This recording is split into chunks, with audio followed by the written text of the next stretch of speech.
What's up, guys? Welcome back to another episode of the Sick Pod Talking Titans. Tonight I'm joined by Vin. Sal's on vacation. We're all entitled to it, so we're glad to have him back next week. But on this week's episode, we're going to talk about and spotlight a position group on the offense that no one's really talking about. That could be a bright spot for this team. And what's life in the wide receiver room without DeAndre Hopkins if he's not signed by the Tennessee Titans? We talk about it next. Sammy, start us up. Wait. He's on vacation too. So Shane, start us up. Turn up your volume. Because you're about to listen to The Sick Podcast. Talking Titans. Ladies and gentlemen, 94 yards. Touchdown, Titans. He is the baddest man in the NFL, and he just took her to the house. The sickest Tennessee Titans podcast. Sick! It's gonna be sick.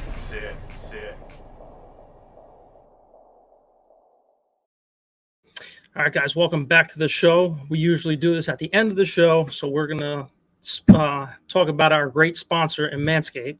So this week's episode is sponsored by Manscaped, the best men's below-the-waist grooming. The product is precision engineering tools for your family jewels. Manscaped Precision Package is the ultimate men's hygiene bundle. Join over 7 million men worldwide who is trusted by Manscaped with the exclusive offer for you, 20% off and free worldwide shipping with the code SICKTITANS at manscaped.com. If my math is correct, that's 14 million balls. 14 million balls, and this product really sells itself. I mean, we talk about it every week, but the Performance Package 4.0 with the ceramic blade for your brajol clipper. I mean, for your brajol with the 4K LED light, so you can see everything in 3D because nothing like seeing those jewels up close and personal. We're gonna minimize nicks and cuts. We can do it in the shower. You can get this thing wet. Not only that, but you're gonna get the nose hair trimmers you can use for your nose. You can use for your ears. I use them for all those pesky areas. And then we just have a whole bunch of other products as well. I mean, the underwear is just phenomenal, as comfortable as it's going to get. It cups it so perfect. Oh, it's amazing. It is. It makes it look like, something worthwhile down there. That's it. And, we got beer products. We got products for your meatballs as well as your brajol, deodorant, all kinds of great things. So do yourself a favor. When you shop Manscaped, use our code SICKTITANS for 20% off and free shipping. That's SICKTITANS, all one word, for 20% off and free shipping. Do yourself a favor. Do your significant other a favor. I got to brand that. I've been saying that. Yeah, it's, I might have to trademark that. We need it on a shirt. Yeah, exactly. But shop Manscaped and use our code. But leading into, I actually did want to bring this up too. Shout out me, you, and Shane. No free shout outs. The only ones not on vacation this week. You think, we'd maybe get the invite, but it might have got lost in the mail on the way from Canada. I am, I'm excited to talk this week about DeAndre Hopkins and what's going on with him. What's going on maybe. If we don't get him, what could the position really look like? We know there's some new teams that were thrown out there today. The Carolina Panthers, as well as the who else was out there? Browns. Cleveland Browns, yeah. So, I don't know. There's a report today. The Browns and the Panthers seem to be in on him as well. He's weighing his offer from the Titans and the Patriots. What do you think, Jarrett? I think it's until something happens, I'm trying not to think about it because I'm getting myself, I was all excited last week when, I thought he was weighing these offers and he was going to make a decision. Now today we get a report that 2 more teams are interested, and you would have to think that he's so talented that he can pick and choose. If he calls the Ravens or the Chiefs and says, hey, I want to come here, he could probably, has that power. But, the Panthers and the Browns are supposedly in today, on him. So what are we thinking about that?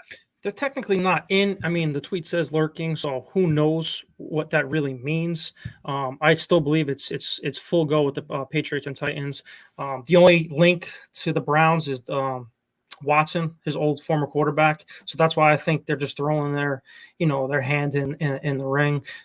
Money situation, I'm not sure about, either team, what their cap space is or what their room's like. The Panthers, I have no idea why they would be doing it because they already have, I think, DJ Shark and Adam Thielen, right? And Thielen, and they Jonathan Mingo. Yep. And they got some other guy too. I forgot. But whatever the case is, like I said, it's between the Titans and Patriots. I think that you're going to hear so much noise going forward now. If he really wanted to go to the Bills in Kansas City, those would have been lined up right afterwards, I believe. Training camp is right around the corner. July 4th, my deadline, I think, where the fireworks were going to happen. I think he signs on July 4th for his fan base to go absolutely crazy. That's next week. So, I mean, what is there not to like about Tennessee? He said the vibe is there. He loves Vrabel. He performed well in that offensive scheme with Tim Kelly. He's got Derrick Henry, the best running back in the league. I don't care that he's 30 years old or 28 years old. He has more treads on his tires than any of these running backs, and he's still performing at Eric Dickerson type level player, whatever you want to call him. So, and especially if you're pairing him with a young Treylon Burks, and you have him, and he already tweeted like, hey, whoever I come, that wide receiver room, I'm going to make them better. So that just hyped me up when I saw that, because I said, man, if he's talking about Treylon Burks, and Treylon Burks is being talked about by Kevin Byard saying, man, this guy is on another level this year. He is an absolute beast in training camp. He's talking, to the media, more confident about it. He looks bigger. He looks faster. He's more conditioned than last year.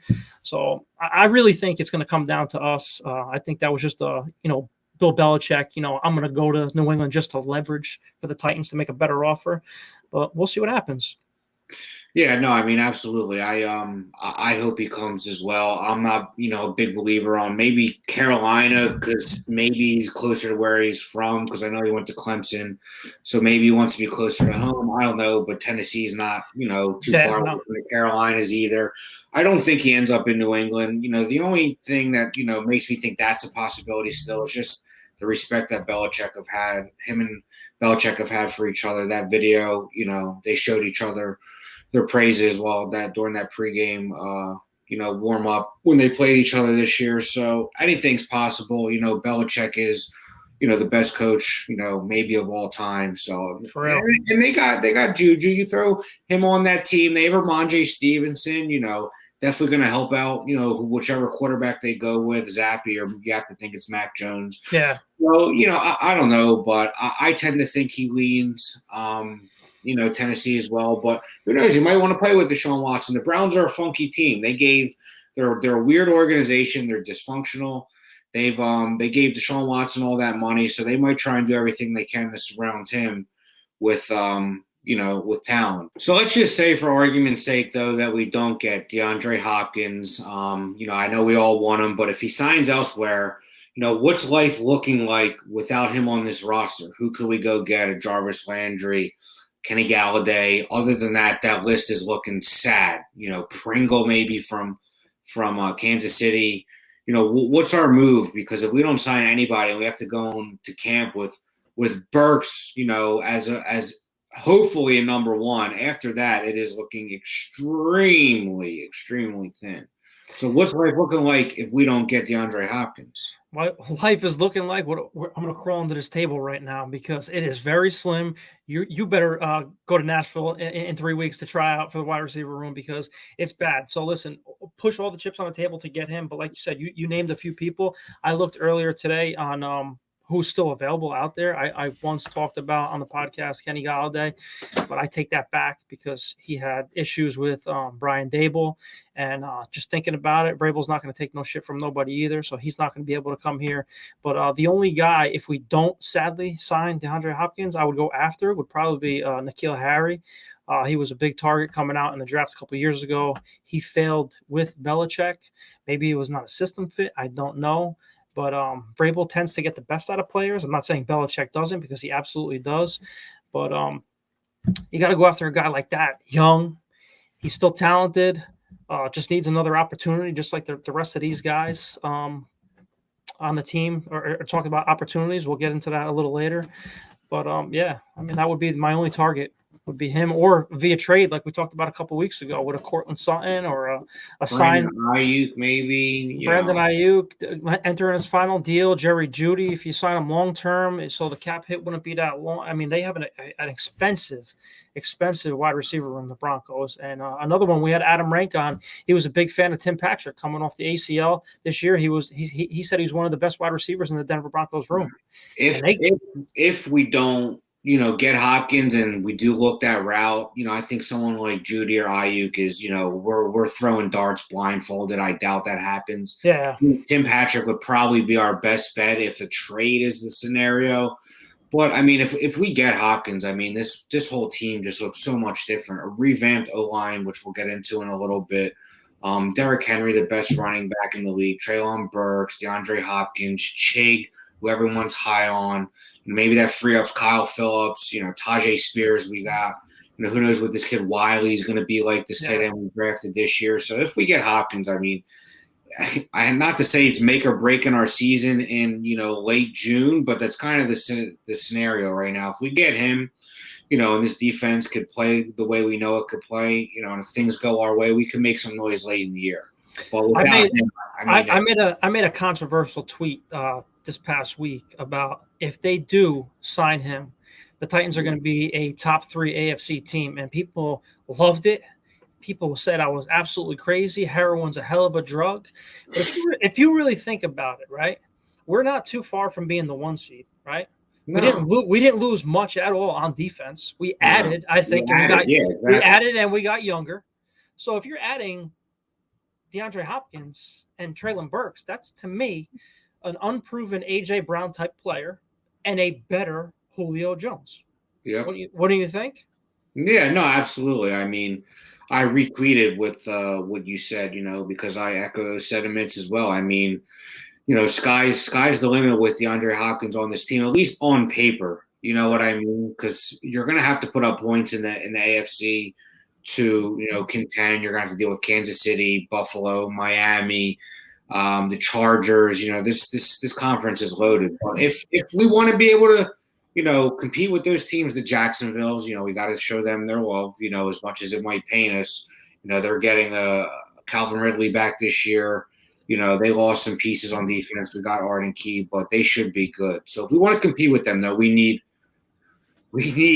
DeAndre Hopkins. You need to score and everything, but the thing is, the past couple of games, if you really think about it as a Titans fan, since we all and we get criticism on Twitter and everything, you really don't need to score 30.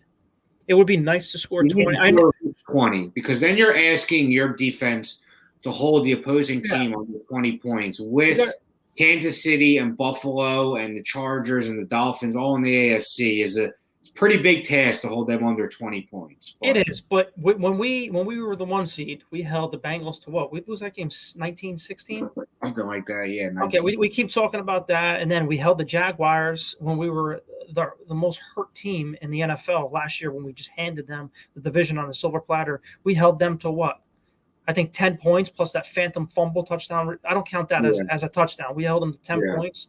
Yeah, like 16 what was it, like 16-10 or something like that, or 17. Our defense is top notch, like you said, through and through every week on this podcast. This defense is going to hold it together. It's just the offense. We need that other threat. Now, with the offense pushing, I'm telling you, I think with Tim Kelly and Ryan Tannehill in this offense, it's going to do wonders this year, especially if we get DeAndre Hopkins.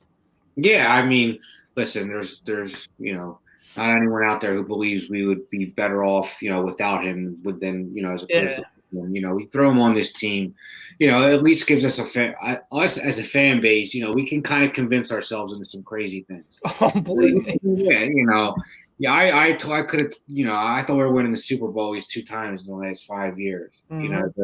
The year we went on the run to the title game, I thought that was the team of destiny. And then, everything fell in our laps with the 1 seed, and we lost that too. So, give us DeAndre Hopkins and we can start thinking some crazy things, But let's not drive ourselves crazy over it until he makes a decision.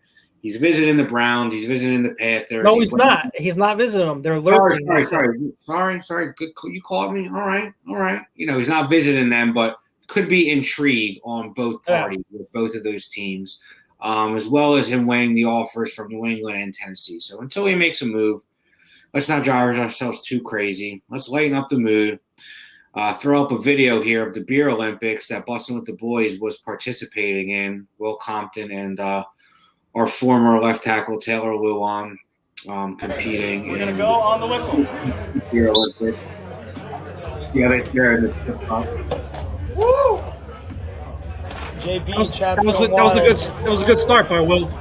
Run it up, Chad. Run it up, Chad. Finish. Sweep these fucking tapes.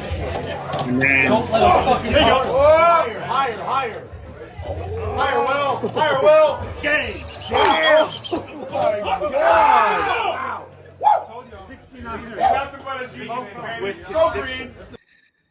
I hope he stays on his knees like that because that was piss poor. his flip cup performance is about as successful as his year 10 attempt at staying in the league. It was pretty bad. You expect a lot much better from him. That was just, listen, I'm not the best flip cup player in the world either, but that was just bad. I mean, he didn't even try to, I would have tried to start cheating after a little bit, holding on to the cup, piss poor. Luan though, looking lean, man. I think he's going to be enjoying retirement. He's going to enjoy retirement for real. He ain't going nowhere, dude. Nowhere. At least not this year. He's living his best life, and good for him. Go for him is right. Maybe next year when the sick pod gets big enough, we'll be competing in that beer Olympics. As long as they're drinking. Put them under the table too. Yeah, exactly. I could throw down Peronis for days, cause. But we thought we'd lighten the mood with that and transition with talking about Taylor Lewan. Former Tennessee Titan, and the position that he used to play, left tackle. And I alluded to it earlier that we were going to talk about this revamped offensive line. We're going to try and talk about each position group going forward, week in, week out, until we get to, training camp and some other things happen. But let's talk about this offensive line, which last year was abysmal. I mean, watching Dennis Daly or Staley or whatever the fuck his name was play football was like, I'd rather watch paint dry. It was that more painful than anything I've ever witnessed as a Titans fan. You felt like every week, it wasn't a matter of if, it was a matter of when. He has multiple, just whiffs, idiotic plays, penalties, just, it was sad to watch. But we made some moves in the draft. We made some moves in free agency. I know you're chomping at the bit. You're a big believer in this revamped offensive line, as am I. I think the sky is the limit with Henry, if this line is, what we think it could be. Because last year, statistically the worst line in the league, and he was second in the league in rushing. So we can only imagine what, the King will do with a revamped offensive line that could actually get him some push. So I'll let you take over the offensive line because,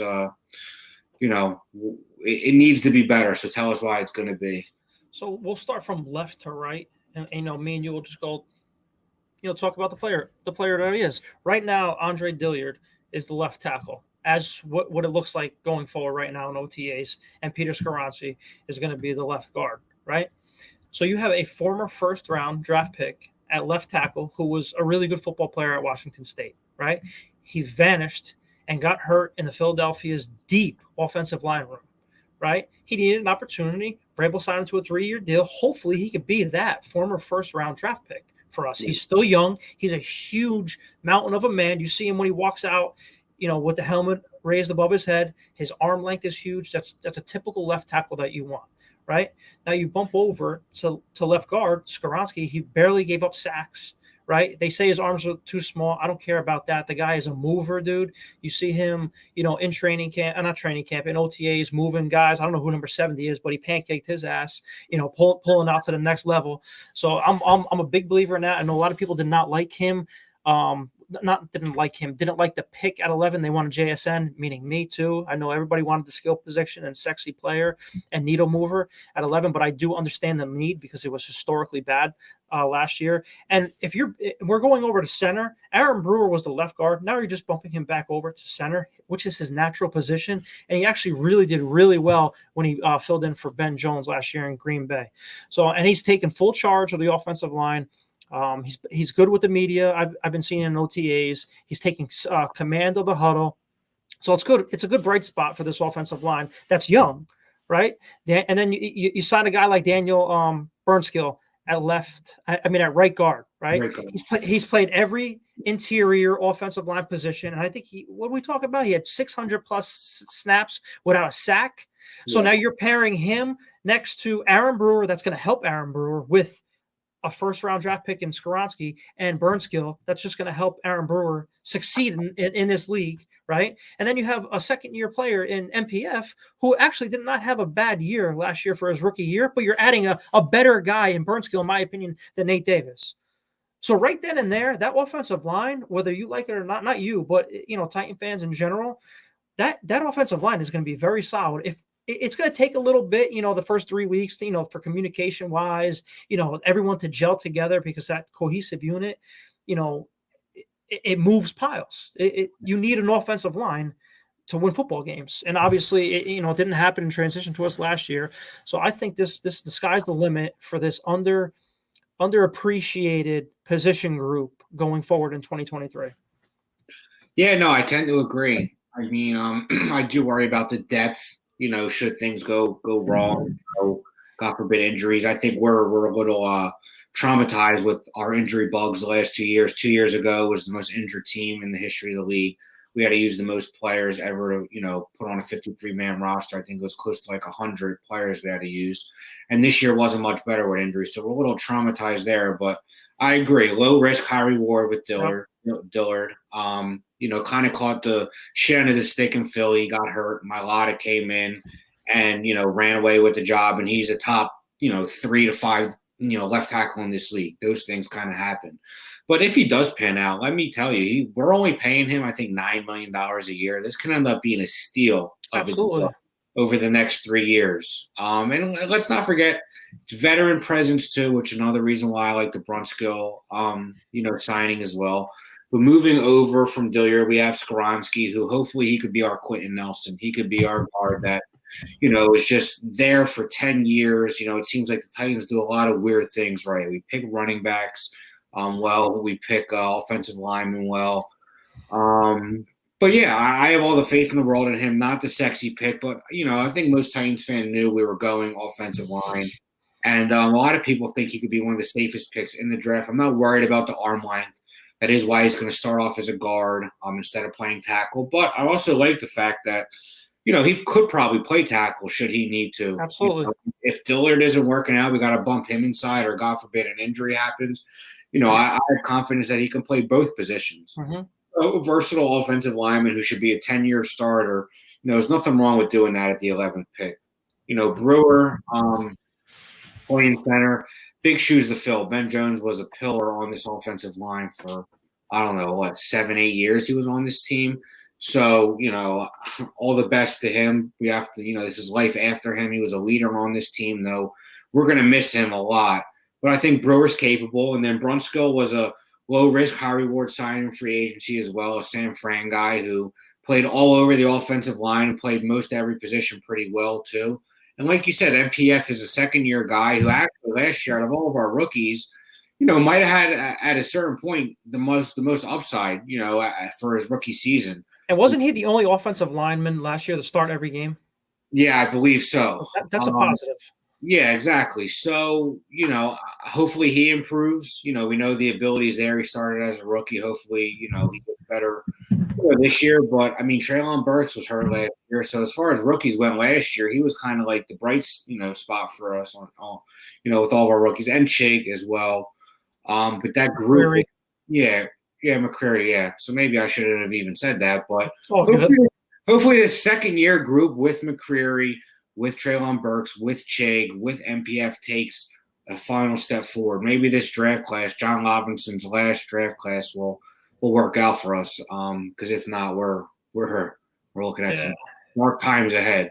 Yeah, you mentioned real quick before you move on. You mentioned about depth for this offensive line. I just had to look up because I forgot the guy's name. One of the draft picks that we talked about, and we did. Yeah, Maryland, Jalen Duncan, man. Daniel Jeremiah said, late round diamond in the rough. This guy is a mover, huge guy. He played every single game at Maryland. He was an all honorable mention, all Big Ten offensive lineman too. Barely gave up sacks too. So that's a huge piece. Young. Our offensive line is young. Right, so if they're building for the future, that's good, because you'll have an MPF. If Dillard doesn't work out and Jalen Duncan, comes over, you have Peter Skoronski, Aaron Brewer. That's all young. No, I tend to agree, and we also have Raduns, who's coming off an ACL. I forgot about him. Sal's best friend, Raduns.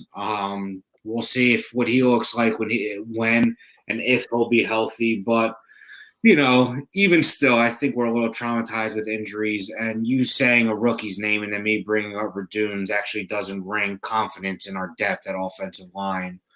So hopefully we stay healthy. It can't be any worse than last year. Like statistically, I don't think it is possible to get worse than we were last year. So hopefully, this group is a group that improves, and if they improve, then everyone improves. If the offensive line improves, we have more time to throw. We have more time for this receiving core, which can look very depleted to get open. We need Derrick Henry. Obviously, without him, it's all for nothing. And, hopefully I have confidence in it. I think a lot of Titans fans do. It's like you said, it's going to be an underappreciated group. Not a lot of big names, sexy names. But, sometimes that's not what you need at the position. You need players who can play. You don't need big names. Hopefully we could turn it around because with their help, I think it'll help out the whole offense. I've always said you build a team from the inside out, and our defensive line should be a problem. So hopefully our offensive line can follow suit. Anything else you wanted to say about DeAndre Hopkins or this offensive line before we get into our last segment?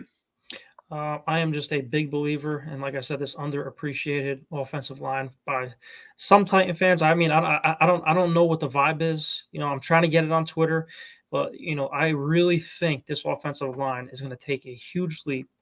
And I'm not saying be the best offensive line in the league and let up limited sacks. I think they're going to really gel together, and they're going to be a core, huge piece for this offense to move forward.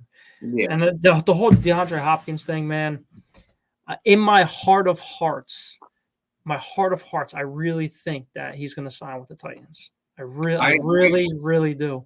I had the same feeling with Julio as a lot of Titans fans. I think a similar feeling. And if we get him, man, not to say sky's the limit because he is 31. We missed some time last year due to suspension, but he makes his team from a team that we think could be 5-12 at its worst or 6-10 to, just quite the opposite, 10-6, or I'm sorry, 10-7, 11-6 maybe. So yeah, I mean, this offensive line has to be better. Hopefully, a top half of the league they rank statistically because we have Henry who could pick up the slack and make a decent offensive line look really good. And it's funny, though, I wanted to bring up to a lot of fans, like you said, it's not getting traction on Twitter, and offensive line's never the sexy thing to talk about, or is it, the sexy pick in a draft? But all Titans fans do is complain all during the season, all off season, how bad this offensive line was. And then, of course, we add in free agency, we add in the draft, and nobody wants to talk about it. So the position as a whole is underappreciated, and within this fan base, I think it's underappreciated as well. But hopefully they give us a reason to believe otherwise. But this week, we are going to do the Think Faster. I should say I'm going to do it. I'm going to host it. I'm going to throw some questions at Brother Jared and Shane. Let's go. Think fast.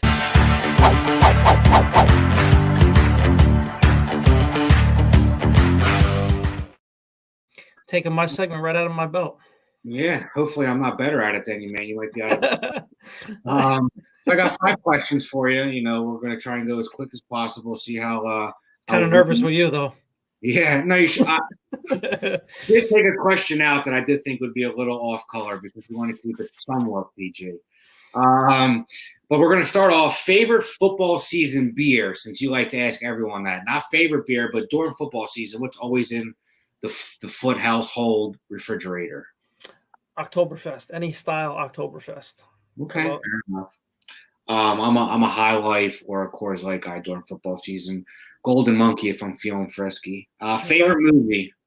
Favorite movie? Oof, there is a ton of them. I have 4 on my wall, but sport wise, I'm gonna have to say Friday Night Lights. And comedy, I'm gonna have to say like a Tommy Boy. Tommy Boy, wow. I haven't seen that in a long time. Fat guy in a little coat. Yeah, yeah. R.I.P. Chris Farley. Chris Farley. Yeah, that's why you shouldn't do heroin and cocaine at the same time. I couldn't get a Goodfellas in there, or a Bronx Tale, or a Casino, or No, something. I thought. I mean, those are great movies, but like I'm staring literally at Friday Night Lights. It's on my wall. I mean, Yeah. if we were going like sitcom or favorite TV show, obviously The Sopranos. I mean, rewatching it right now again. Yeah. But I forgot you're only 30% Italian, so I shouldn't expect a mob movie. Question 3: Dream vacation spot. Dream vacation spot.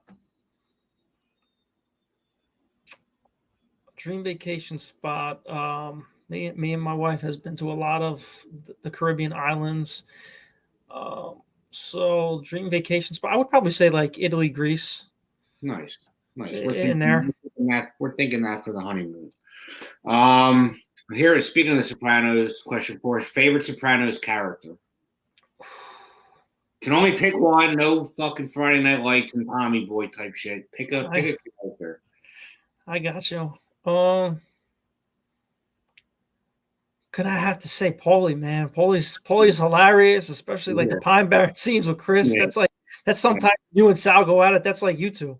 Yeah, that's actually good. Good comparison. He's hysterical, dude.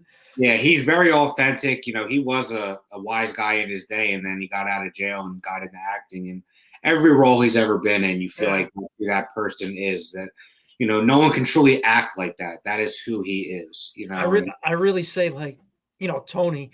Me and my wife, we watch The Sopranos, every time, and I'm like, damn, man, Tony Soprano is literally my uncle. Like literally my uncle. Like that's his lifestyle. Besides the the mafia, and everything. He just does everything that Tony does. I was gonna say you just ratted your uncle out, so no, nothing like that. It's just the girls, the drinking, the clubs. Yeah. Well, shout out Jared's uncle. No free shout out. Sounds like he's living quite the life. Last question, random as could be, but I thought it's a good one. Start, bench, cut. Pancakes, waffles, French toast. Start, bench, cut. Surprised you didn't ask me a tail ham pork roll question. Start, bench, cut. We know the pancakes, waffles, French toast. Yeah, pancakes, waffles, French toast. I'm gonna say start French toast, bench waffles, and cut pancakes. Wow. I like a little Belgian waffle, and you can't go wrong with the nice pancakes. I mean, the French toast. You put strawberries, bananas, Nutella, anything on top of that. Yeah, I guess. I mean, that's to me an answer a sociopath gives you. But hey, I mean, well, what are you going with? I mean, I'm starting pancakes because you can never go wrong. I'm benching waffles. To me, they're just overrated, crusty pancakes, basically, and then French toast. No, I'm sorry. I'm cutting. Did I say I'm cutting waffles and then I'm benching French toast? Good to come in off the bench, but waffles to me cut and overrated. I'm a pancake guy. Can never go wrong. But hey, to each his own. And don't you ever bring up pork roll Taylor ham. We know it is pork roll, so it's not even worth asking that question. We already know the answer. What we're gonna do? What we're gonna do for this show? Since we do our sports betting, with our sick picks for football season. What? Sammy's gonna keep a tally.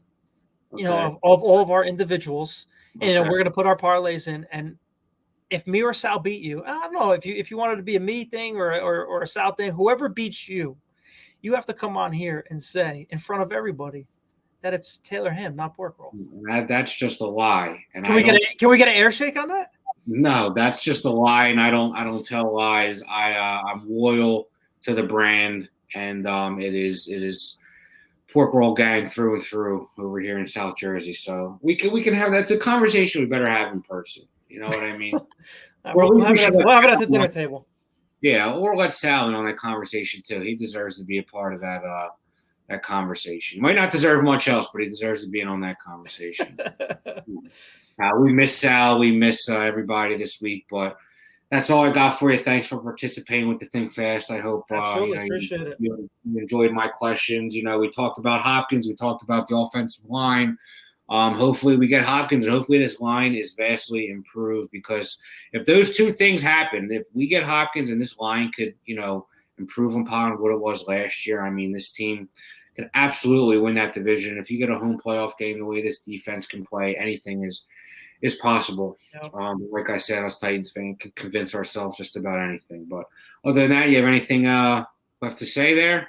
Nope. Hopefully the next time we get on this, it's going to be 4th of July week. And hopefully we hear some news on DeAndre Hopkins. And guys, we're supposed to say this before the show. If you're our fans, we got a hell of a lot of them so far. Guys, please retweet the videos, like the videos, go online, support us. Go on Facebook and Spotify and YouTube. Smash the like button, smash the subscribe button for the boys. And we're here for you guys. Engage in the comments with us, and we're here to grow. We're here to stay and we're here to grow. So Absolutely. we love all you and appreciate every single one of you guys. Absolutely. Like, subscribe, all that good stuff. Comment. We don't care if you're hating on us. Yep. We just love to talk all things Titans. So with that being said, tighten up. And Shane, send us out. And that's a wrap. Hope you don't miss us too much until next time. Follow the Sick Podcast Talking Titans on YouTube, Instagram, Facebook, Google Play, and Apple Podcasts.